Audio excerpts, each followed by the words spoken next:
Welcome to matchup number 4.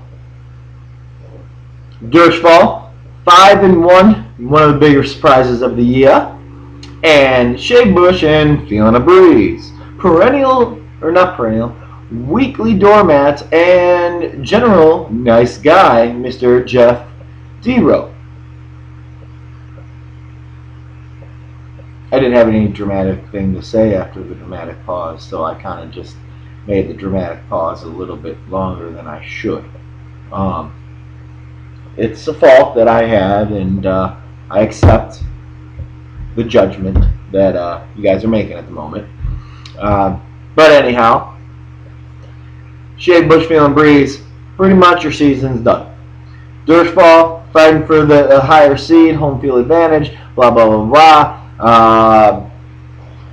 Right now, ESPN has you favored heavily, mainly because Shea Bush Feeling Breeze hasn't set his whole lineup yet, but it's only Wednesday, so I can understand that. 114-44, but I don't think anybody would be surprised if Dero only put up 44 points this week. Anyhow, so let's go into the matchup anyhow.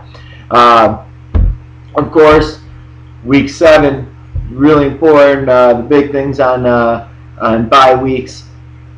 The reason why Dero only has 4 people in is because so many of his people are on a bye week. We have Bajaris Green-Ellis, Hakeem Nicks, Wes Welker, Rob Gronkowski, CJ Spiller, Danny Woodhead, Jermaine Gresham. Now, of course, you're going to have a lot of people going on bye week at the same time when you have them all from the same team. And since he is absolutely nut deep in the New England Patriots, 3 of his people are on bye week. Oh, no, I'm sorry, not 3.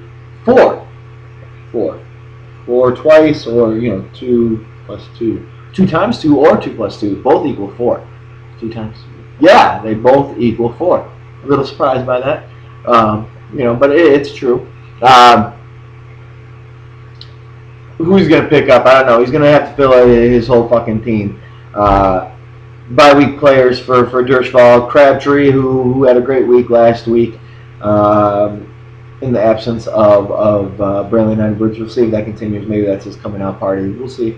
Jeremy Macklin, who's been hot and cold, but still averaging over 10 points a game, which makes him the best receiver on Philly this year. Who would have thought that? But that's definitely helping out Durchfalle in his run this year. 49ers defense, best defense in the league fantasy-wise and arguably NFL-wise. And Fitzpatrick, who's been great, but it doesn't really matter because we both know that Aaron Rodgers is starting anyhow. When we look at the matchup, I'm going to guess, barring pickups and stuff, who Jeff's going to actually play. Aaron Rodgers obviously going against Minnesota. I see definitely more of a blowout type game, so it might be like last week where they definitely they slow up. Give me 16 points for Aaron Rodgers against the Minnesota team. Joe Flacco is probably going to be not playing, but Drew Brees going against the Indy team. You got to love that matchup. 22 points for Drew Brees. Going to running backs and the flex spot for Durchfalle, you got Forte, Javed Best, Willis McGahee. Detroit did just sign Ronnie Brown, from Philadelphia in a trade. Javed Best is not feeling the best at this moment, pun I guess included, but not intended. So we'll see if he is able to go. If he does go, makes most of his stuff in the pass game. Give me about 8 points for Javed Best this week if he's healthy. If he's like sharing carries or if he's out, obviously it's going to hurt.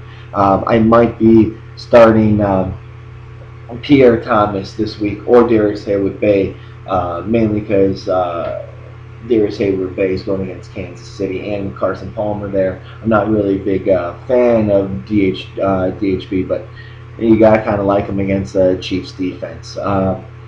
Willis McGahee going against Miami.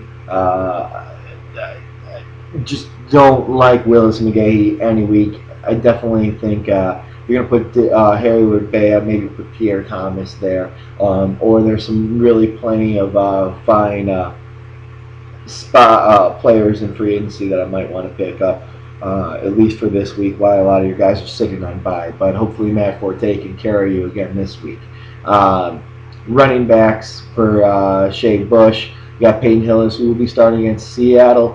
Seattle's got actually a pretty good run defense. Give me only 8 points, maybe 7 for Peyton Hillis. Javaris Green-Ellis is on bye. He's probably going to be filled by he's gonna have to pick someone up because all his other running backs. So I have no idea. We'll see who's gonna rush and get that. There's would have probably used a free agent or a waiver wire pick for that. But anyhow, Green Ellis is gonna be out. Plexico Burris for the Jets. Could have got him the win last week. That would have really helped his chances in the standings and for a chance in the playoffs. It would have actually. Had him at 2-4 and still with an outside shot at the playoffs, but 1-4-1 is really hurting his chances. Plax, I do see getting 1 touchdown this week, so give him 8. Hakeem Nicks is going to be out because of the bye week, so he's going to have Nate Burleson, who had a lot of drops and not a great game against Niners. He's going against a not as good Falcons team. Give me 6 points for Nate Burleson this week. And then he's probably going to fill in Devin Hester. Hester with a big long touchdown last week. Don't see that happening very often. Give me 2-3 points for Devin Hester, barring a kickoff return, which we all know is extremely possible. Durchfalle's receivers, Dwayne Bowe, Lance Moore. Like Lance Moore, he's definitely big, hot and cold kind of guy. Seen having a good game against Indianapolis. Give me 9 points for Lance Moore. Dwayne Bowe is a man. He's a beast. Going against an Oakland team. Actually giving me about 15 points for Dwayne Bowe this week. Tight ends, Greg Olsen. But going against a good Washington team, give me 6 points for Greg Olsen. And Rob Gronkowski is on bye. So is his other tight end, Jermaine Grisham. Who's going to fill in? I don't know. I picked up really the only decent tight end left available in Fred Davis. We'll see if he pulls off a trade for like a mid-level tight end, or if he just picks a random guy up off the free agency. Either way, give me about 3 points for his blank spot. Defense-wise, Steelers going against Arizona. Gotta love that. Kolb serves up a lot of turnovers, whether interceptions or fumbles, and Steelers definitely know how to take those back and get points out of them. So give me about 16 points for the Steeler defense. Raiders defense against KC. Gotta love Raiders defense against KC. Give me 8 points. Bottom line, I don't see Durchfalle slowing down enough for Shea Bush feeling breeze to take over, especially with all those bye weeks.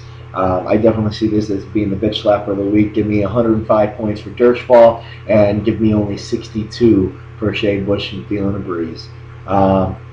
It's gonna be a bitch slap. It's gonna be a not a good game for Shea Bush. He's gonna be falling down to 1-5. Durchfalle is gonna be practically in the playoffs at 6-1. Anyhow, good luck, guys, and that's it. Good luck, week 7.